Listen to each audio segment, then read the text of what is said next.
Yves-Jacques, bonjour. Bonjour. Et merci de nous accueillir pour cette nouvelle pause café. Donc on vient prendre un café avec vous aujourd'hui parce que vous êtes professeur en microbiologie industrielle ici à Jean Blou Agrobiotech, faculté de l'Université de Liège, et vous faites de la recherche également en microbiologie. Au cœur de vos recherches, on retrouve les métabolites. Dites-nous tout de suite pour commencer, qu'est-ce que c'est que les métabolites ?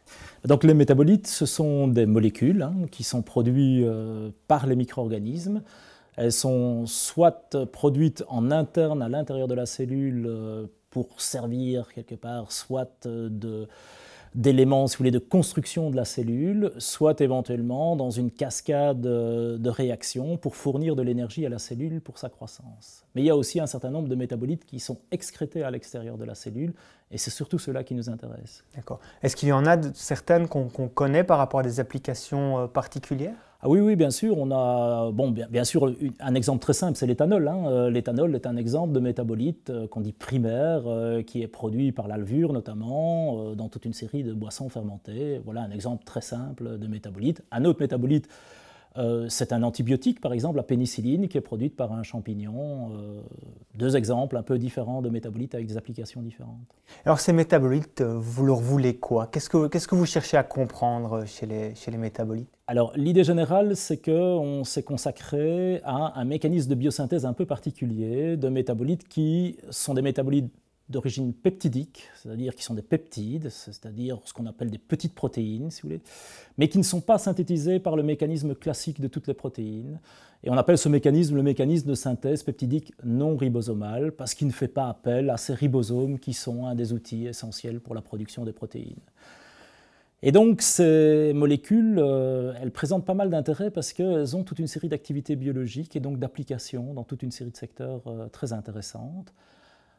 On les connaît en fait depuis assez longtemps puisque la pénicilline appartient à cet ensemble de molécules, mais on ne connaissait pas au départ leur mécanisme de biosynthèse. Donc pendant des années, on a produit certaines de ces molécules sans savoir comment elles étaient fabriquées à l'intérieur de la cellule. C'est ça, on connaissait la recette pour les obtenir, mais on ne comprenait pas comment on les produisait. Exactement, quoi. Et donc dans les années 70, il a commencé à avoir un certain nombre de recherches qui ont montré pour quelques molécules isolées leur mécanisme de biosynthèse, mais on pensait que c'était un mécanisme qui était quand même relativement peu répandu.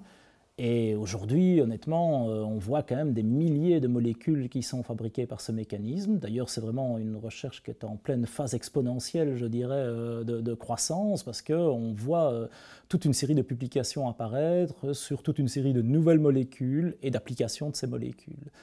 Et donc nous, on a beaucoup étudié en fait au départ deux modèles de ces molécules fabriquées par deux bactéries qu'on retrouve dans le sol et qui sont des bactéries qu'on considère comme étant un peu protectrices des plantes contre des agresseurs. Essentiellement des champignons par exemple qui se trouveraient dans un sol et qui viendraient faire pourrir les racines par exemple ou bien qui attaqueraient les semences avant leur germination. Et donc ces bactéries protectrices produisent certaines de ces molécules et on a donc commencé il y a déjà 25-30 ans à étudier ces molécules, également sans trop savoir au départ quel était leur mécanisme de biosynthèse et on a fini par tomber sur ce mécanisme très particulier, pour un biochimiste très excitant parce qu'il est basé sur une cascade d'événements enzymatiques, donc c'est différentes réactions qui se font les unes derrière les autres. Et on compare ça souvent à un peu une chaîne d'assemblage, où les briques sont apportées les unes après les autres progressivement pour fabriquer la synthèse du peptide. Donc on a pu découvrir que ces molécules étaient fabriquées par ce mécanisme et on a commencé à essayer de le maîtriser. L'objectif, c'est de produire ces molécules de façon contrôlée, avoir les bactéries qui en produisent le plus possible et en même temps mettre ces bactéries dans un environnement tout à fait favorable à cette production. C'est intéressant parce que dans l'esprit du grand public, la bactérie, elle a plutôt une image négative, on a plutôt tendance à vouloir s'en protéger.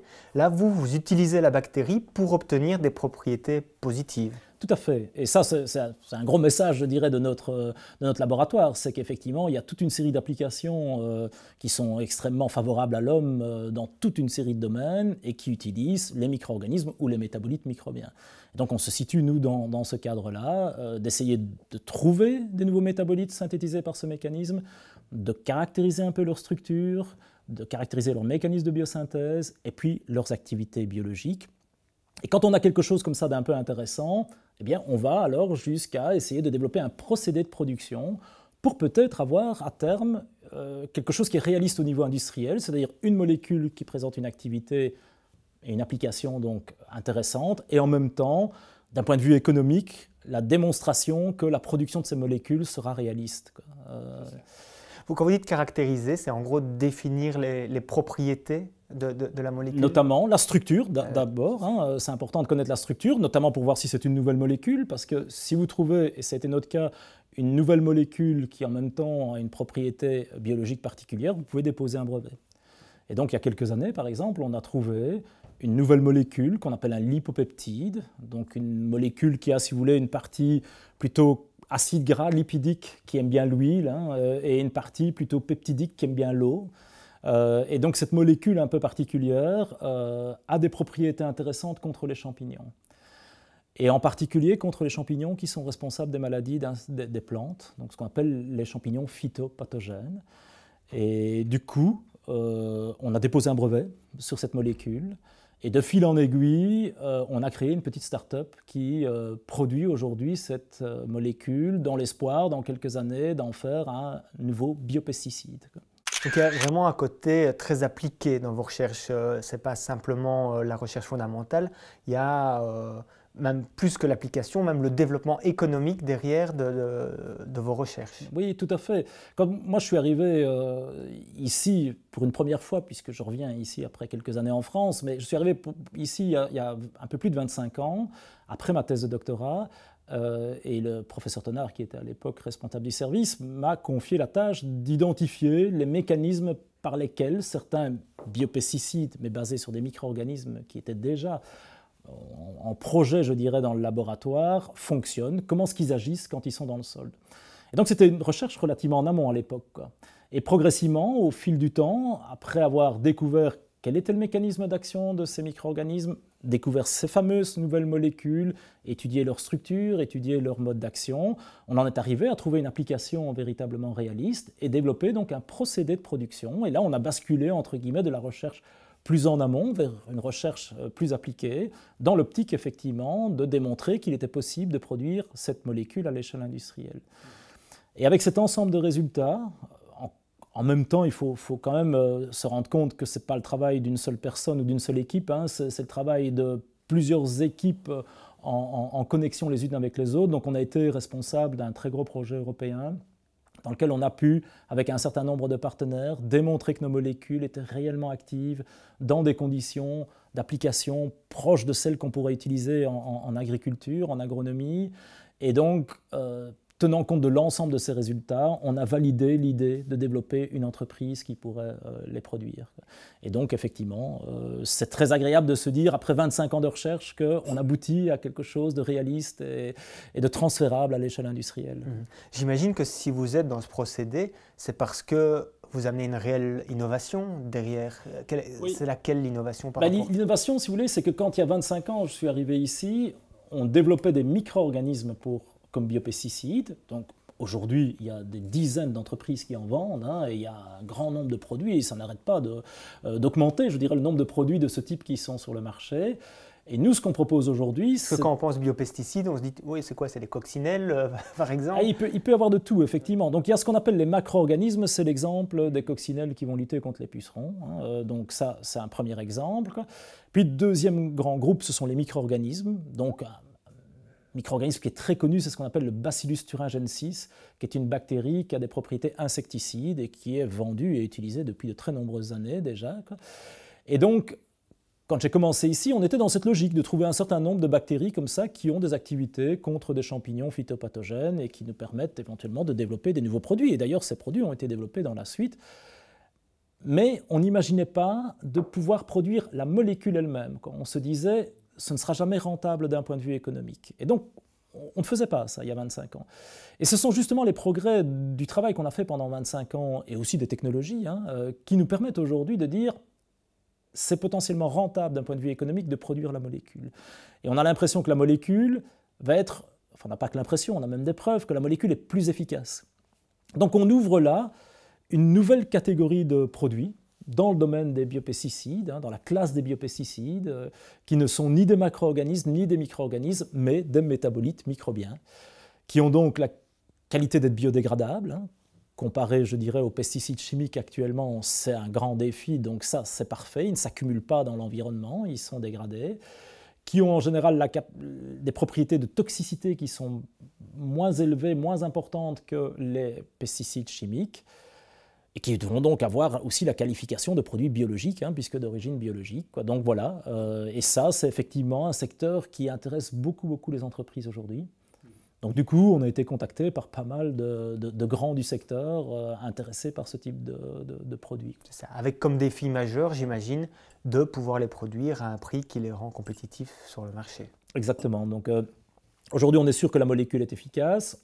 On est sûr qu'elle elle peut être exploitée comme biopesticide. Le dernier défi, qui est finalement plus celui de l'entreprise qu'on a créée, ça va être de démontrer que les premières bases que l'on a développées pour la produire, eh bien, peuvent être réalisées à très grande échelle et donc permettre de produire un métabolite microbien de ce type-là dans des conditions rentables. Alors vous l'avez évoqué, votre carrière vous a emmené en France avant de revenir ici à Gembloux. Vous continuez à collaborer activement, je pense, sur le plan international. Est-ce que ça, c'est un frein ou c'est une vraie plus-value?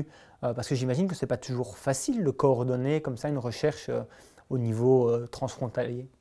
Alors moi, je suis convaincu que c'est une plus-value, évidemment. C'est effectivement très intéressant d'être comme ça dans un laboratoire. Donc on crée une structure maintenant internationale entre un laboratoire en France appartenant à l'Université de Lille 1 et un laboratoire ici en Belgique de l'Université de Liège, Gembloux Agrobiotech. Et donc, on va pouvoir, si vous voulez, exploiter... Il y a deux modes de fonctionnement très différents entre la France et la Belgique au niveau de la recherche. Et ces modes de fonctionnement, un peu par hasard, sont tout à fait complémentaires. En France, on a beaucoup de personnel permanent dans les laboratoires. En Belgique, on en a très peu. En Belgique, on est parvenu ici dans notre structure, grâce à un certain nombre d'astuces, je dirais, à avoir un potentiel de personnel technique qu'on a beaucoup moins en France. On a aussi des compétences qui sont tout à fait complémentaires en termes scientifiques. Et enfin, on peut postuler ensemble à des sources de financement communes, donc par exemple des projets européens ou des projets internationaux, mais interreg, comme on l'a dit, c'est-à-dire de part et d'autre de la frontière, ou même, et c'est ce qui nous est arrivé récemment, obtenir de la part de chaque université, par exemple, une demi-bourse de doctorat, pour n'en faire qu'une seule, et obtenir comme ça un doctorant qui va travailler partiellement dans un laboratoire, partiellement dans l'autre. Donc il y a vraiment toute une série de complémentarités qui sont intéressantes. Maintenant, bien sûr, ça demande un investissement parfois un peu plus lourd que d'habitude, puisqu'il faut accepter de faire des déplacements parfois un peu longs et fréquents, pour quand même si on a mis en place toute une série de systèmes type communication par visioconférence, etc., on a quand même besoin d'un certain nombre de déplacements pour se rencontrer concrètement et faire en sorte que les choses avancent dans la direction que l'on veut. Votre carrière académique vous a conduit, et vos recherches vous ont conduit à fonder une spin-off et donc à découvrir le monde de l'entreprise. Entre la carrière académique et le monde économique, est-ce que le grand écart n'est pas trop violent parfois ?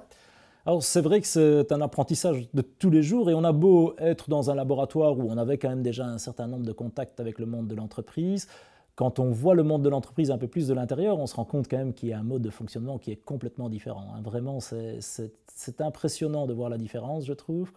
C'est donc extrêmement enrichissant. Ça pose parfois des questions quand même sur ces deux modes de fonctionnement.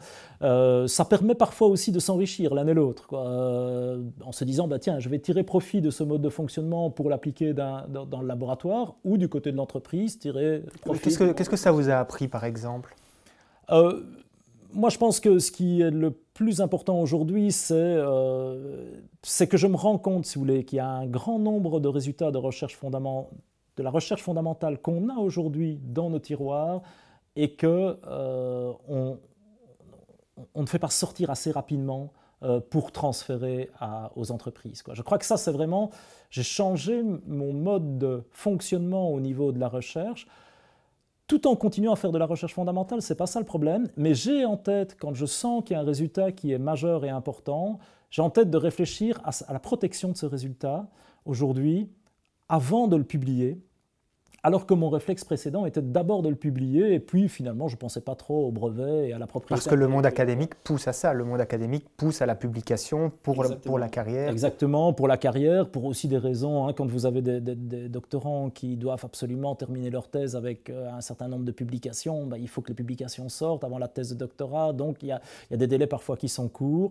Honnêtement, on n'est pas encore assez organisé pour avoir ce réflexe du brevet de façon efficace, alors qu'on est bien organisé pour avoir le réflexe de la publication. Donc ça, c'est vraiment un état d'esprit qui a changé en ce qui me concerne. Pour conclure, Philippe Jacques, je voudrais vous demander, vous venez de l'évoquer, le côté fondamental, alors que beaucoup de la recherche dont vous avez parlé est très appliquée, puisqu'elle est tellement appliquée qu'elle aboutit à la fondation d'une société, d'une entreprise. Je pense que vous êtes également un grand défenseur de la recherche fondamentale. Oui, j'étais pendant des années dans une association qui s'appelle Objectif Recherche. En fait, mon premier souci quand j'étais jeune chercheur, quand j'étais doctorant, ça a été de booster la communication entre les chercheurs. J'ai eu l'opportunité, quand j'étais à ma deuxième année de thèse, de participer à l'organisation de ce qu'on appelle le Forum des jeunes chercheurs. C'est une organisation qui se fait en France, mais qui avait été délocalisée à Liège exceptionnellement. Et je trouvais l'initiative très intéressante parce que ça poussait 150, 200 jeunes chercheurs à communiquer entre eux, sous la forme d'un congrès, hein, mais où les seniors n'étaient pas présents. Et donc, on sentait que la communication était beaucoup plus proche de la réalité des doctorants, et c'était très important parce qu'on se rendait compte qu'un certain nombre de doctorants travaillaient sur des techniques similaires, avec des objectifs parfois un peu différents, mais similaires, rencontraient les mêmes difficultés, et donc en se parlant comme ça, ils amélioraient, ils accéléraient, je dirais, leur recherche.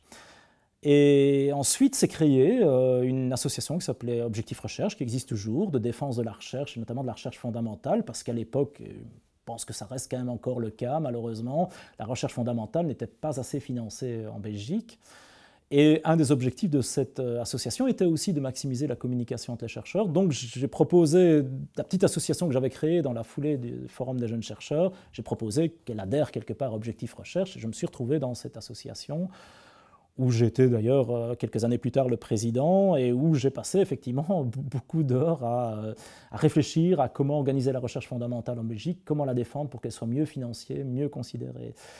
Et vous savez, aujourd'hui, effectivement, on a une application d'une start-up qui a été créée, mais quand on regarde bien le point de départ de cette start-up, c'est un résultat de recherche fondamentale.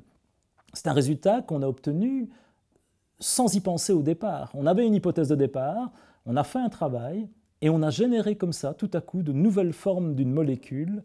On ne s'y attendait pas du tout, et c'est sur cette base-là qu'on a déposé un brevet et qu'on a valorisé ce brevet par la suite. En tout cas, c'est ce que je retiendrai de cette pause café, c'est que j'ai l'impression qu'en vous écoutant, il est possible de trouver un équilibre entre recherche fondamentale, recherche appliquée et développement économique. Tout à fait. Eh bien, Philippe Jacques, merci. Merci aussi. Et merci pour le café.